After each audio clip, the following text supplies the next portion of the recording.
नमस्कार दोस्तों, आपने रेंटल इनकम के ऊपर जीएसटी देखा कि कैसे लगता है। मेरी पुरानी वीडियो के अंदर देखा होगा आपने कि अगर रेंटल इनकम है तो कौन कौन से केस में जीएसटी लग जाएगा। आज की वीडियो में बात करेंगे कि कौन से ऐसे केस हैं या कब आपको रेंटल इनकम पे जीएसटी सरकार को नहीं देना होगा, जीएसटी नहीं लगना है। कौन से ऐसे केस है जहाँ पे आपको एग्जम्पशंस मिल जाती है, अगर आप रेंटल इनकम रिसीव कर रहे हैं तो जीएसटी नहीं लगेगा। डिटेल में समझेंगे, लिमिट क्या होगी, कंडीशंस क्या होंगे। उससे पहले बताना चाहूँगा, जो भी भाई बंधु मेरे चैनल पे पहली बार हैं, इस वीडियो को पहली बार देख रहे हैं, जिन्होंने अभी तक सब्सक्राइब नहीं किया, सब्सक्राइब कर लीजिए, साथ ही साथ बेल आइकन पे भी क्लिक कर लीजिए ताकि इस तरह का कंटेंट आपको मिलता रहे। तो दोस्तों, बात करने वाला हूँ आज exemption from GST on rental income, मतलब कि रेंटल इनकम पे कब आपको जीएसटी नहीं लगाना होगा या जीएसटी नहीं देना होगा सरकार को। तो दोस्तों, चलिए समझते हैं कि कब आपको एग्जम्पशन मिल जाएगी जीएसटी से अगर रेंटल इनकम रिसीव करेंगे तो। ठीक है, ये फॉलोइंग कंडीशंस है। ठीक है, इन कंडीशंस को समझना। पहली कंडीशन ये है कि कोई भी प्रॉपर्टी आपने रेजिडेंशियल प्रॉपर्टी, ठीक है, उसको दिया रेजिडेंस पर्पस के लिए, और उससे अगर आप रेंटल इनकम रिसीव कर रहे हैं तो उस केस में जीएसटी नहीं देना पड़ेगा। ठीक है, लेकिन इसमें भी एक कंडीशन है, वो कंडीशन बताता हूँ कि अगर आपकी जो टोटल वैल्यू है गुड्स एंड सर्विसेज की, मतलब जो भी आपने रेंटल इनकम रिसीव किया उसकी टोटल वैल्यू अगर 20 लाख से कम है, ठीक है, ड्यूरिंग द फाइनेंशियल ईयर, तब आपको जीएसटी रजिस्ट्रेशन लेने की ज़रूरत नहीं है और ना ही जीएसटी देना होगा। मतलब अगर आपने रेजिडेंशियल प्रॉपर्टी रेजिडेंस पर्पस के लिए दिया तो उस केस में आपको ना ही जीएसटी देना पड़ेगा सरकार को और ना ही जीएसटी रजिस्ट्रेशन लेने की ज़रूरत है 20 लाख से कम वाली इनकम पे। लेकिन अगर 20 लाख से ज़्यादा हो गई आपकी इनकम, आपने कोई प्रॉपर्टी दी रेजिडेंशियल पर्पस से और रेंटल इनकम आपकी 20 लाख से क्रॉस हो गई, तो उस केस में आपको जीएसटी रजिस्ट्रेशन लेना पड़ेगा और जीएसटी आरसीएम बेसिस पे, रिवर्स चार्ज मैकेनिज्म के बेसिस पे जमा कराना पड़ेगा। मतलब आप कस्टमर से जीएसटी कलेक्ट नहीं करेंगे, खुद के पॉकेट से आपको सरकार को जमा कराना पड़ेगा आरसीएम, उसका आपको आईटीसी भी मिल जाएगा। और अगर आपने कॉमर्शियल प्रॉपर्टी रेंट पे दिया है कॉमर्शियल पर्पस के लिए, तब उसमें जो रिसिपेंट होगा उसको आरसीएम बेसिस पे जीएसटी पे करना पड़ेगा। अगर आप जीएसटी में रजिस्टर्ड नहीं है, जीएसटी में रजिस्टर्ड है तब आप जीएसटी लगा के सामने वाले पर्सन से कॉमर्शियल प्रॉपर्टी के केस में जीएसटी को कलेक्ट कर सकते हैं। और कौन से केसेस है जीएसटी में जिसमें जीएसटी नहीं लगेगा?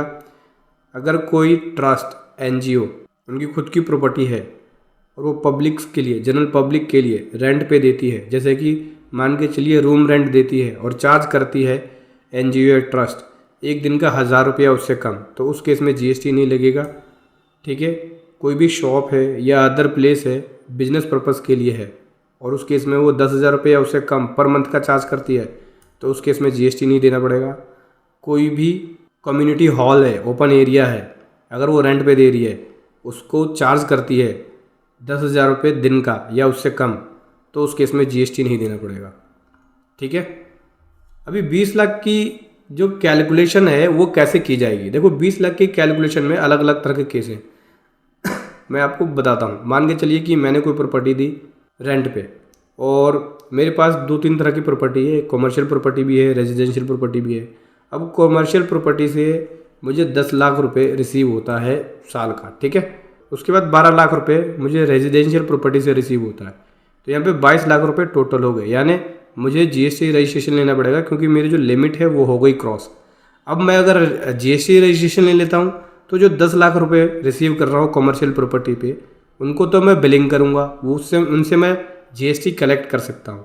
और बाकी जहाँ से 12 लाख रुपए आ रहे हैं वहाँ मैं आरसीएम बेसिस पे जीएसटी गवर्नमेंट को जमा कराऊंगा, कस्टमर से कलेक्ट नहीं कर सकता। अगर मैंने रेजिडेंशियल पर्पज़ के लिए प्रॉपर्टी दिया हुआ है तो मुझे खुद से अपनी जेब से ही जमा कराना पड़ेगा जीएसटी सरकार को, और उसका मुझे आईटीसी भी मिल जाएगा। और अगर खाली आपकी रेजिडेंशियल प्रॉपर्टी है और आपकी 22 लाख लिमिट क्रॉस हो गई है, 22 लाख से ज़्यादा की इनकम आती है आपको, ठीक है, रेंटल इनकम, तो उस केस में भी आपको आरसीएम बेसिस पे जीएसटी जमा कराना पड़ेगा। मान के चलिए कोई और बिजनेस है आपका और बिजनेस इनकम से भी कुछ इनकम आती है जिसकी वैल्यू 15 लाख रुपए है, और 10 लाख रुपए आपको रेंट से रिसीव होता है जो कि रेजिडेंशियल पर्पस है, तो उस केस में भी आपकी लिमिट क्रॉस हो गई है। मतलब गुड्स एंड सर्विसेज, जो भी आप गुड्स एंड सर्विसेज दे रहे हैं, चाहे वो आपकी बिजनेस इनकम हो गई या other income, commission income, rental income, इन सभी को जोड़ के कैलकुलेशन करनी है 20 लाख की। उससे ज़्यादा है तब आप जीएसटी रजिस्ट्रेशन लेंगे। रेजिडेंशियल पर्पस में आरसीएम बेसिस पे जमा कराएंगे, कमर्शियल पर्पस में आप बिल पे चार्ज करके कलेक्ट कर सकते हैं और गवर्नमेंट को जमा करा सकते हैं। और ये 20 लाख की लिमिट है, कुछ स्टेट्स में इनकी लिमिट 10 लाख है, जैसे कि अरुणाचल प्रदेश, आसाम, जम्मू कश्मीर, मणिपुर, मेघालय, मिजोरम, नागालैंड, सिक्किम, त्रिपुरा, हिमाचल प्रदेश और उत्तराखंड। यहाँ पे जो लिमिट है वो 20 लाख की लिमिट नहीं है, यहाँ पे 10 लाख की लिमिट अप्लाई होगी। मतलब कि अगर आपकी रेजिडेंशियल प्रॉपर्टी की इनकम 10 लाख से क्रॉस हो गई तो उस केस में आपको जीएसटी आरसीएम बेसिस पे जमा कराना पड़ेगा।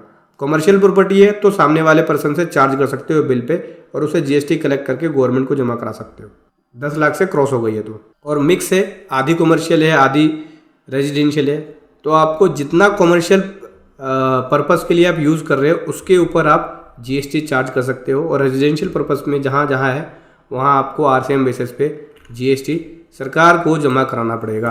तो दोस्तों ये है एग्जम्पशन रेंटल इनकम के ऊपर कि कब कब आपको जीएसटी नहीं देना होगा सरकार को। वीडियो कैसी लगी ज़रूर बताएं। Thank you so much. जय हिंद, वंदे मातरम।